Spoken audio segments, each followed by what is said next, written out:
Presenting Lord Haha, fresh, and I do think you might like it.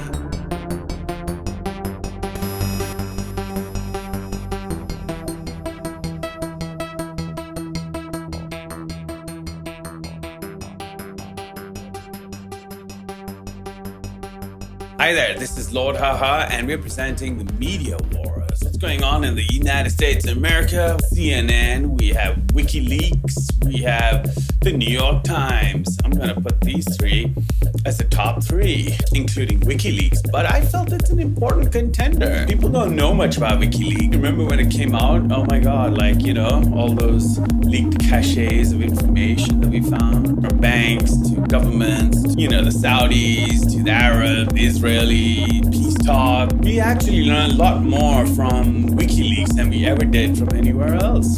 So WikiLeaks, I feel, has got a really bad rep. People think that they were working for Donald Trump. There's a rot in the entire system, whether it be Democratic or Republican, they form a swamp. And whose responsibility is it? Watch over these government arms, these political parties. It's the newspapers, it's the media. We have the New York Times, and CNN and New York Times are kind of well entrenched, and they've had a good run, leftish leaning kind of press, and going left wing or right wing, you're straying a particular path. And the New York Times was usually roundly criticized by right wing Jews, conservative Jews who didn't like its views on Israel, its exposés, and I gotta tell you, they did a good job. One of the premier newspapers of the United States. And CNN, with a cable news network, it changed the face of news in the United States and the world. The Gulf War, everybody remembers those night vision images coming in from the Gulf War. It was really a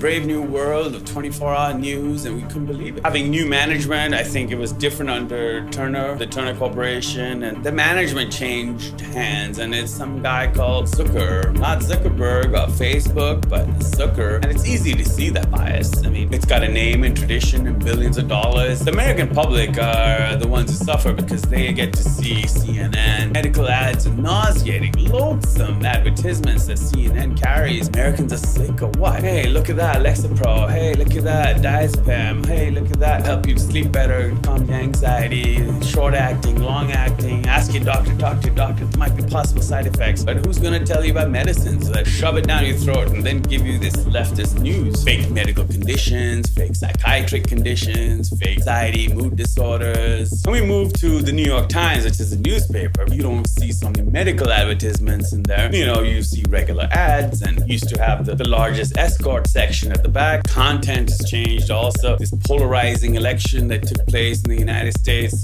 really made the newspapers and the media choose sides, and it was really blatant, and we could see which side they were going at. And then on the other side, of course, you have Fox News, which was always Fox News, or 4 News, which was always fake news to begin with. But what we've seen is that there's been such a vacuum of news, balanced news, that even Fox News was seen coming as the centrist. And the Looney Channel is now with CNN, with all these scandalous stories, sensationalist. Ever since they got the breaking news banner playing, I think they got into this mood of sensationalizing news. First few times we got breaking news, we were all excited. Oh my God, what happened after 9/11? What happened? What happened? But what we saw was that CNN just put on a permanent breaking news. Okay, this is what you get now. You're always going to be... What happened to regular news, real news? Jake Tapper, he's trying to build up outrage. Where our country's going is just horrendous, it's horrific. How could it possibly be true? After 9/11, it just stepped into this catastrophic news, which it termed breaking news. And then guess what? There's some medications to take down your blood pressure. Just the medical ads. Forget about the news content, but just the medical ads. Ask your doctor about possible side effects.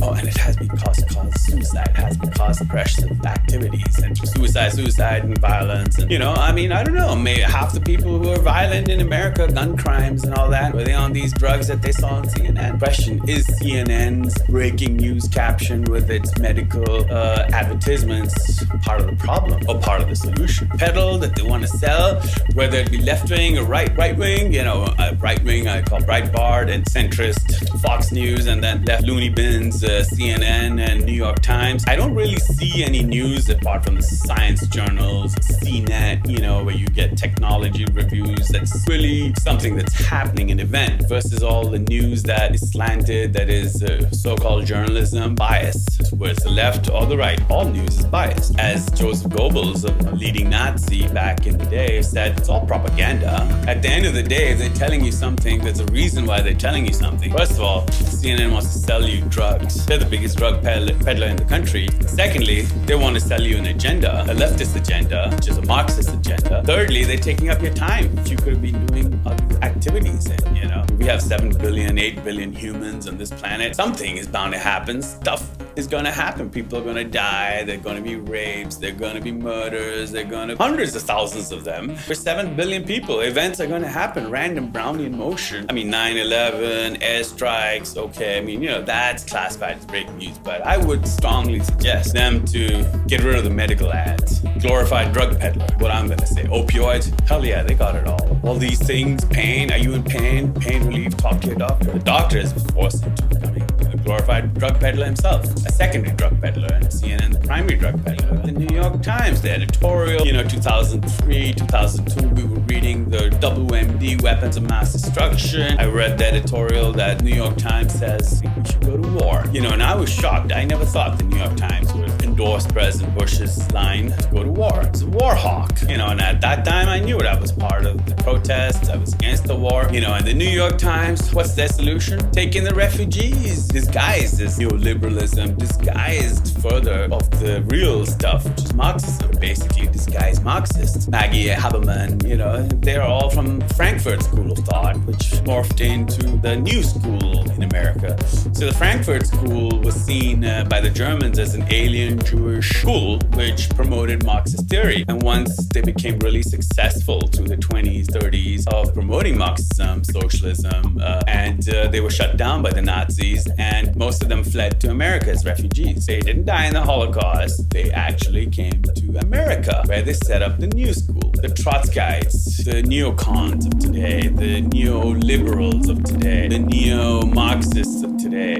These guys are all from the Frankfurt School of Thought. Whether they've gone left-wing or right-wing, doesn't matter. They came from the same origin. They came to the United States, started the New School, and that has populated most of modern American journalism. Most of the news, the Washington Post and New York Times and LA Times and the Haaretz in Israel, they're owned by a few companies, single owners, single ownership. Their agenda is behind that. And that's where the George Soros story was coming in, that the move on, the open border schemes, Hillary Clinton was bought over. So this was an agenda that the New York Times tirelessly pushed and is still pushing today. It censors its comments, which I feel is unfair, because why not? Let's have an open debate and discussion. What are you afraid of? So that's what we saw the New York Times, the direction it's going in, and Trump's war with Maggie Haberman has been a long feud. But we have to see Haberman's school of thought and where she's coming from. So Maggie Haberman, she could have a whole chapter on her. She's a veteran. I think she's one of the top journalists of the New York Times. Definite agenda.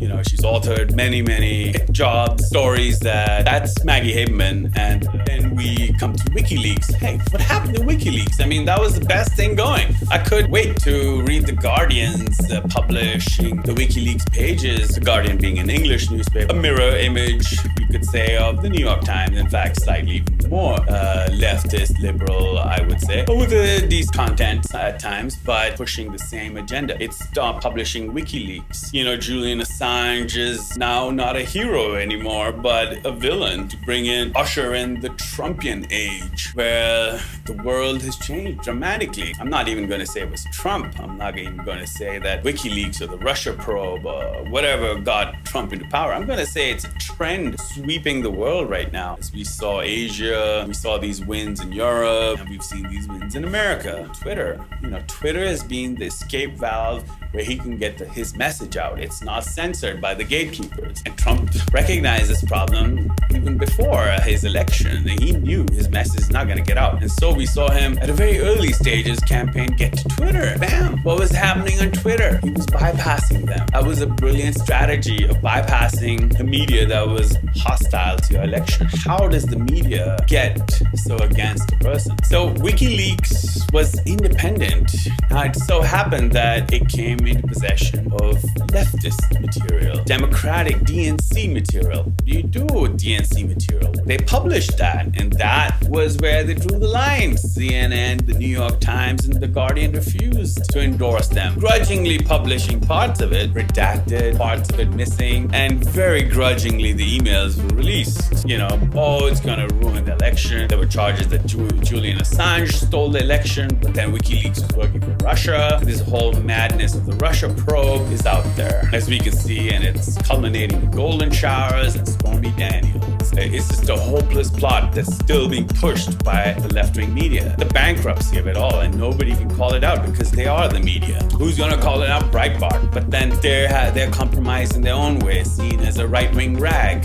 Fox News, with its traditional 10-year, 15, 20 years of nonsense, garbage, a channel that I wouldn't watch. So they're compromised. But at the same time, I'm disgusted by CNN also. You know, that what's going on with CNN, all the news is so slanted and biased and sensationalist with the breaking news all the time. They're in it for full profit. Avi Zucker, the owner of CNN, dual Israeli national, he's a businessman and with an agenda. And all he's looking for is high profits, and as long as the agenda gets pushed. The Haaretz, the New York Times sister, is a much more fair newspaper, I'd say, considering that most of Israel's newspapers are right-wing. The Haaretz is a welcome breath of fresh air versus the US, where everything is left-wing. You don't have anything that you can rely on. Sometimes the best news about the United States comes from the Haaretz, which is sometimes quite fair. You can see where they're coming from. They're owned by the same company that owns New York Times. New York Times and Haaretz are sister newspapers. Once you start seeing where they're all coming from, you start seeing patterns and agendas, and it's not very difficult to see the globalist agenda, where globalism was a song that they sang, since 1984, the Band-Aid. That's where it all started coming out. The whole world can, Live Aid suddenly got hijacked by a political agenda that lets open the borders in a Marxist paradise. We're 2018 with Hillary Clinton's election. Clinton was all about open borders. I have no problem with open borders, people traveling, moving around, acculturation, a Japanese photographer, people come and go, you take pictures, you have fun. But when you have problems with so many people, just coming in with an agenda, that's where people draw the line. Lord Ha Ha, signing out and sayonara. Till next time, good night.